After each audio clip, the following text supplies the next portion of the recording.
اور عورتوں کو بھی اپنے گھروں میں اعتکاف کرنا چاہیے۔ عورتوں کے لیے کیا ہے، گھر میں جس جگہ وہ نماز پڑھتی ہیں، جس کمرے میں وہ نماز پڑھتی ہیں، اس کمرے میں ایک باؤنڈری بنا لے کہ یہ اعتکاف کی جگہ ہے میری۔ 4 کونے باؤنڈری بنا لیا، اب وہ 24 گھنٹے اسی میں رہے گی۔ وہی جو ایریا ہے، وہی جو چھوٹا کمرہ ہے، وہ اس عورت کے لیے مسجد جیسا ہے۔ اب وہ عورت اس کمرے سے باہر نہیں جائے گی، پیشاب پاخانے کے لیے جائے گی، اور وضو کرنا ہے، وضو کرنے کے لیے جائے گی۔ سمجھ میں آ گئی بات؟ باقی کھانا وغیرہ سب وہیں بیٹھ کر کے پکائے گی، پہلے سے ہی پورا 10 دن کا سامان لا کر کے رکھ لے اس کمرے میں سائیڈ میں، یا گھر میں اگر بچے ہیں تو بچے لا کر دیا کریں۔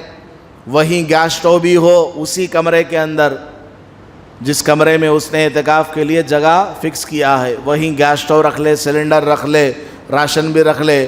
وہیں وہ عورت بیٹھ کر کے پکا سکتی ہے، کاٹ سکتی ہے، بچوں کو تیار کرا سکتی ہے، سارے کام وہی کرے گی، رات میں وہیں سوئے گی۔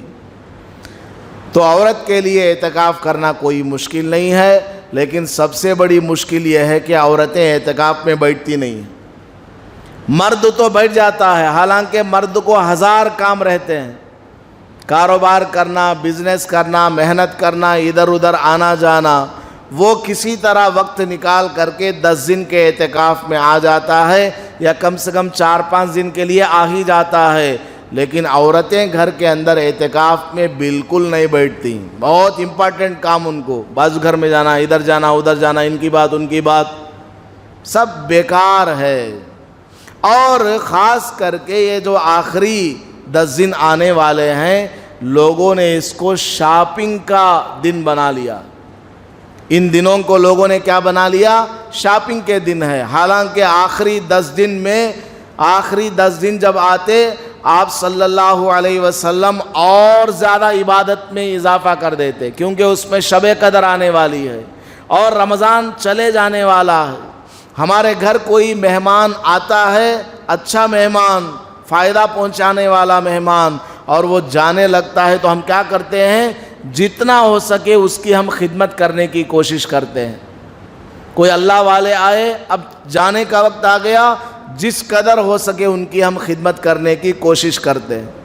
تو رمضان جانے والا ہے آخری لاسٹ 10 دنوں میں، تو ہمیں اور زیادہ عبادت کرنا چاہیے۔ لیکن ہوتا یہ ہے، پورے نوجوان مارکیٹ میں، بازاروں میں، بلکہ بعض لوگ تو دوسرے شہر جاتے ہیں کپڑا خریدنے کے لیے۔ منع نہیں کر رہا ہوں دوسرے شہر سے کپڑا خریدنا یا دبئی سے کپڑا منگوانا، میں منع نہیں کر رہا ہوں۔ بھائی اگر آپ کو خریدنا تھا رمضان سے پہلے خرید لیتے، یا شروع میں خرید لیتے۔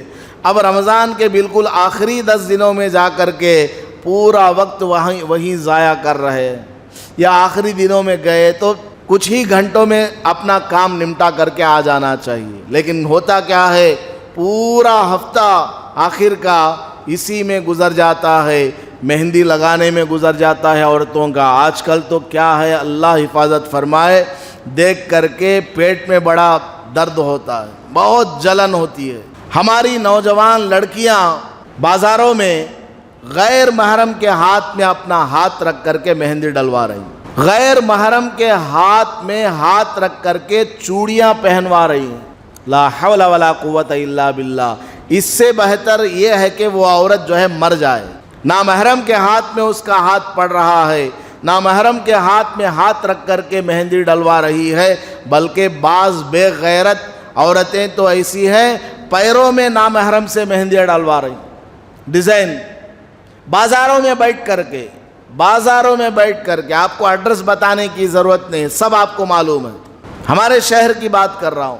اپنی بچیوں سے کہیے تم کو مہندی ڈلوانا ہے، گھر میں کسی عورت سے ڈلوا لو، وہاں بازار میں ہرگز نہیں جانا، بالکل نہیں جانا۔ اگر کوئی جائے سخت سے سخت اس کی سزا دیجیے گا، سخت اس کو ڈانٹ پلائی کرنا ہے۔ بہت برا ماحول ہے، ویسٹرن کلچر جو چل کر کے آیا ہے اس کے سب اثرات ہیں۔ اپنی بچیوں کی حفاظت کریں، اور کپڑا خریدنے ایسے بھیڑ بھڑاک کے ماحول میں عورتوں کو کبھی لے کر کے نہیں جانا. بھیڑ میں بہت جسم کو دوسرے کا جسم لگ جاتا ہے. بہت ساری باتیں ہیں, کتنا میں بیان کروں گا. میں انتظار کر رہا ہوں کہ میری داڑھی تھوڑا سفید ہو جائے, بوڑھا ہو جاؤں, تب میں ایک دم کھل کر کے بیان کروں گا. اس کے بعد آپ لوگ مجھے گالیاں دو, مارو پیٹو, کچھ بھی کر لو. میں تو بوڑھا ہو گیا نا, اس وقت کتنا بھی بولوں گا کوئی کچھ نہیں پوچھنے والا. ابھی تو تھوڑا جوان ہوں, اس لیے بولنے سے تھوڑا احتیاط کرتا ہوں. جب میں بڑا ہو جاؤں گا, میرے سامنے سب چھوٹے ہوں گے, وہ سن لیں گے. اللہ پاک ہم سب کو عمل کی توفیق عطا فرمائے. ویڈیو کے نیچے سبسکرائب کے بٹن پہ کلک کریں, بیل کے آئیکن پہ کلک کیجئے تاکہ ہر نئی ویڈیو کی نوٹیفیکیشن آپ کو مل جائے.